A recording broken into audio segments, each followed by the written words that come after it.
Well, you've most likely heard the old adage, 2 heads are better than 1. Well, that must be the same for snakes, apparently. Sure, okay. Lee Cruz is at the Salado Wildlife Center in Frankfurt, where they're taking care of a 2-headed copperhead.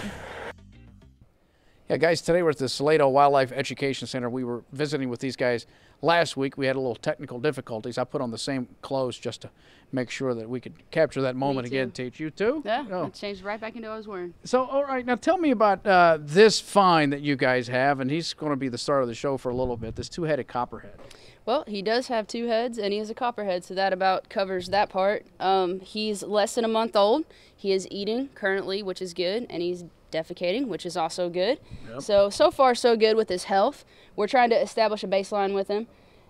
He is going to be on display, on exhibit for people to come and see. We recommend you calling prior, but our regular business hours during the week, he should be out from 10 o'clock to 4 o'clock for people to come see.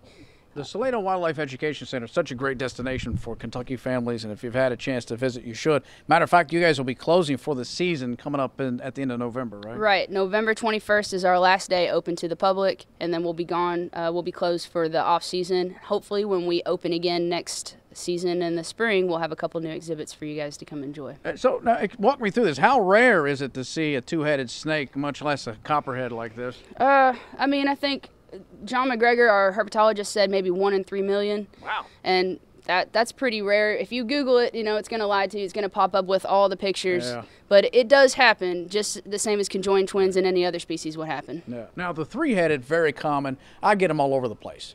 But the 2-headed is the one you got to watch out for, and it's that rare find. This was came to you guys from Leslie County. How did it was like a family that saw it and got a hold of you guys? How'd that happen? The couple found it in their garden, from what I understand, and instead of reacting out of fear, they reacted out of curiosity. They safely captured the animal. They contacted the local CO and asked him what to do.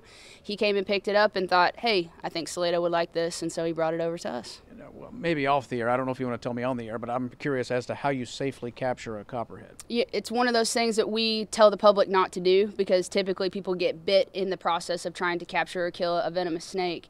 That's a lot of fun, isn't it? Absolutely. Woo, my heart is racing.